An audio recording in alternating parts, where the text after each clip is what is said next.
the next years and decades will be all about now picking and choosing among the technologies that we already have, the winners, and then scaling those out into the world. Hi, we are here with Olli Kangas, the co-founder and CEO of Intergrid. Thank you so much for joining me today. Pleasure. So you are the co-founder of Intergrid. You are focused on the energy sector, the manufacturing sector. Can you give me a little bit of a 30-second rundown about like who you are and what you do on a basic level? Yeah, I'm Olli Kangas, the co-founder and CEO, and the mission is really simple. So we really want to make the electrification of industrial energy use a no-brainer for all industrials. You know, today there's like more than 1 million industrial sites all around Europe and the US that still run on oil and gas boilers. All of those will need to go, right? And we want to make it as easy as economical for these customers. How did you realize that this industry was something you wanted to be a part of? Well, I used to work as a consultant and as a VC in the area. So I saw that there's a lot of potential, a lot of cool innovations coming along. There's a lot of willpower on the industrial side, but somehow it's not clicking. So even though we have the technologies available, we have the willpower, the economics start to make sense, somehow the transition is not going along as we would hope. And so when you first set out to create this transition, what were the first steps you took? You know, for someone who doesn't have like a technical background, how would you describe what you had to do step by step? Well, we went really deep both into the energy system, so really thinking about how will the future energy system take shape with a lot of weather-dependent renewables coming online. That means that we can't rely on having a steady source of power anymore. And what are the implications of that then in the rest of the system? We have to have more grid power capacity, we have to have storages, and we have to have more flexible demand. And the other side then leads us to the demand side. So you can think about a lot of factories, residentials, EVs, having to flex, not when they are consumed, but actually when the power is available. So bring this all together as a smart system. It's not an easy feat, but we really wanted to go deep into that. What from your VC and consulting background did you bring into this then? Did you have experience in the industrial space as well? Or how did you kind of, you know, decide what the next steps were going to be? I think the main thing for us and all across the team is that no one wants to sell the customers an algorithm. What the customers really need is an easy way out of the fossil fuels. So working as a consultant, really helping the customers figure out the right pathways for them, side by side, geography by geography, really puts you into the perspective of the customer.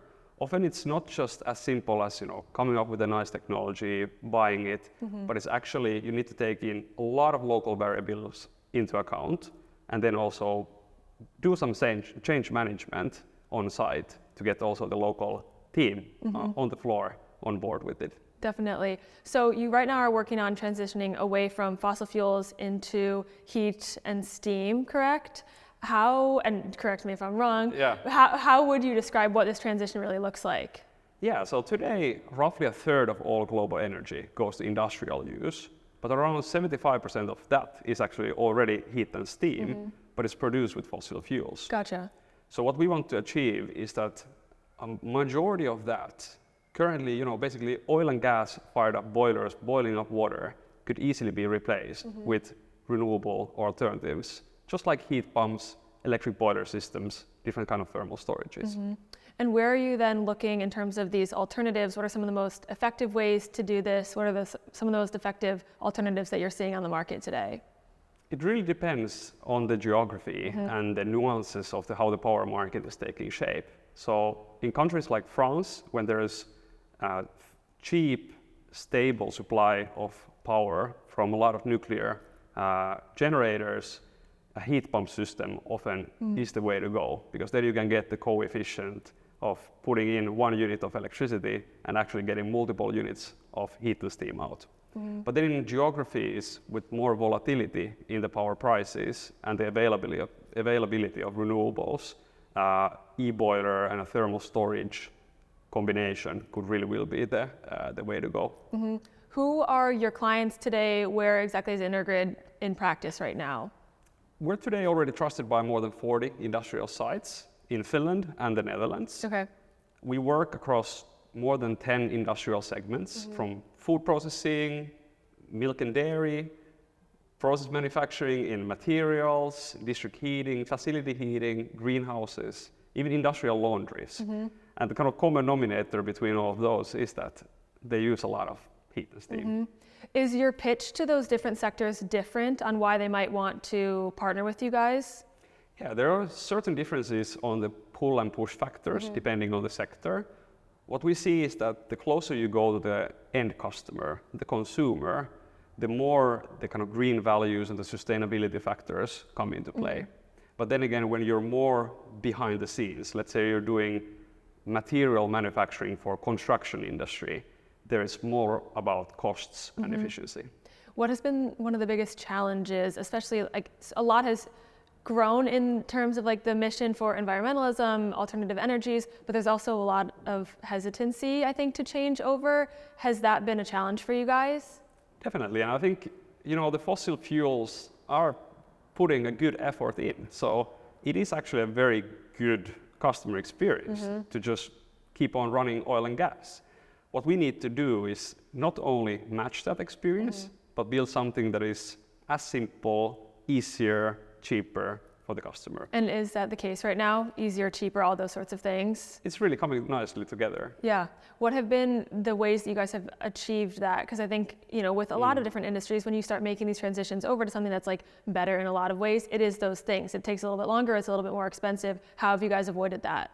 I think the main thing is that a lot of companies like ours start off with the power market expertise, and that's your focus. You know, how to extract the most value from trading in the wholesale, intraday, and grid balancing markets. But that's not the everyday for the customer. The customer is all about safe, undisturbed operations at the factory with their industrial process. So what we've done differently is that we go really deep together with the customer to understand the day in the life, so that we can really understand the constraints of how much we can actually play around with the energy consumption, but also what are the opportunities there. And so then what are the services you are providing on like a very practical level? One is probably like just deciding where you might want to innovate, and then what do you do from there? Yeah, so every transition consists of 3 parts. There's the discovery part, where the customer is still thinking about, okay, what are the alternatives? Should I electrify? Should I wait out for hydrogen? Or should I just stick with the fossils and maybe buy some carbon credits to offset that? Then there is the execution phase, where you really need to navigate all these different technologies. It's not easy, as you said, you know, to compare, do I need a heat pump, boiler, or what kind of a molten salt battery?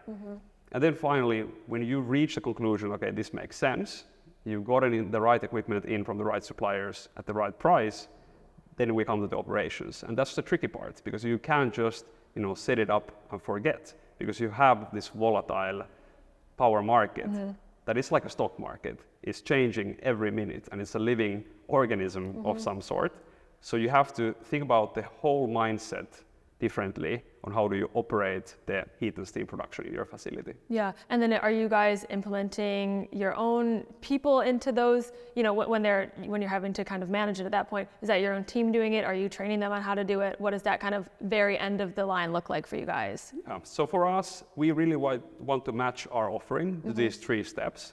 So for the discovery phase, we have Intergrid Insights. So we basically do custom simulations based on the customer's historical data, so that we can actually show them, quantify it hour by hour. This is how much you would have saved in the past years if you had the electrical alternative.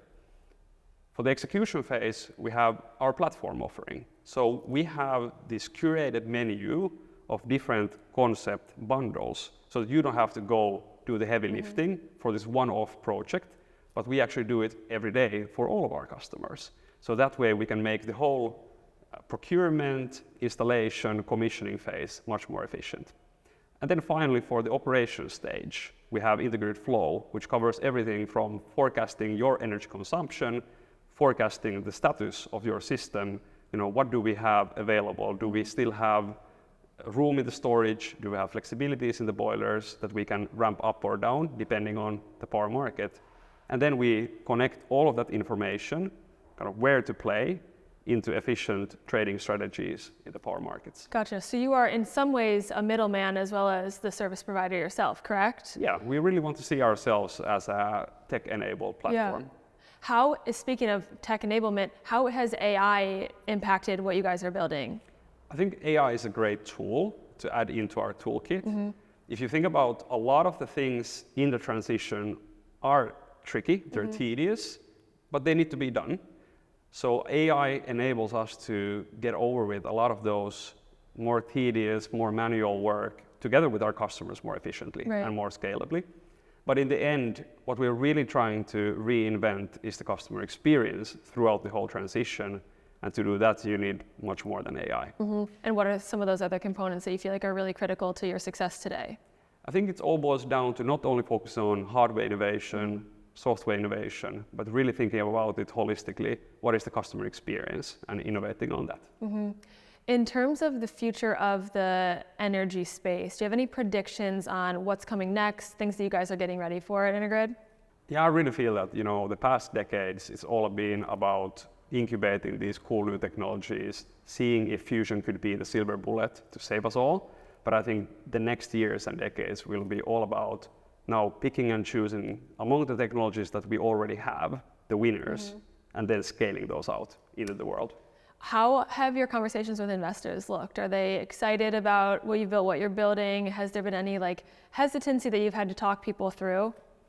I think especially in this world and age, building a climate tech company, but with the angle that we never talk about climate with our customers, has a very strong message. So of course, we and our team cares very fondly on the mission. That's how we have built the whole company. And of course, many of our investors share the same values.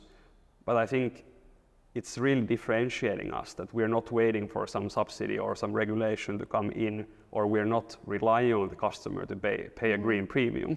We're actually just building something that is better. What has the pitch looked like for investors? How have you gotten them on board? I think I'm a very curious person. I think our mission is a very curious problem. How do you make the transition a no-brainer?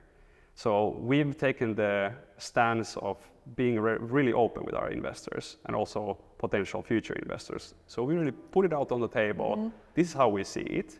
These are the known unknowns. And this is what you need to believe in Intergrid. And I think they really like this approach. How has the younger generation and a lot of their focus on sustainability, environmentalism impacted what you're building or how you're talking about it? I think myself, I went through this whole loop of being, first anxious about climate change, then being frustrated for the lack of action, and then actually, rolling up my own sleeves to do it. And since 2018, I've been trying to allocate all of my capacity into figuring out ways on how can I magnify my own carbon handprint, not just minimize my footprint, but really have an impact broader than myself. And I think when we talk to new talent coming into the industry, they're all excited about AI, but they're also of course, super excited about the mission that we are on.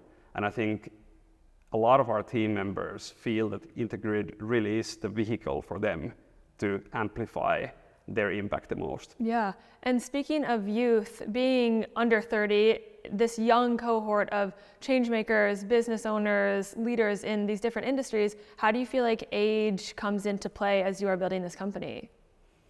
I think for us, very early on, we knew that we can't build a company just with, university students in a garage. We're building a very holistic, one-stop shop offering for the customer. We're working with a very established industry. So we knew from the beginning that we need to be able to bring in a lot of talent from different sectors, different disciplines. So I think for us, of course, we want that, young, passionate, energetic talent to join us on the mission. But we've had to build a culture where, also people with families and with, 30 years of experience in the industry feel like at home. My last question for you is, looking into the rest of 2025, what are the plans for Intergrid? How are you guys innovating? What are you excited about? What's coming next? So if you look at 2050, the Western world wants to be net zero by then. if we have more than 1 million industrial sites that need to be phased out from fossil fuels, that means 100 sites a day, Monday through Sunday, for the next 25 years. So we really need to bring it to the level that it's a no-brainer, it's easy, it makes sense in all levels for the customers to make the switch. And then we just need to get it done. Yeah, cool. Well, thank you so much for joining me today. It was so cool to hear about all you're building and all the changes you guys are making at Intergrid. Thanks a lot.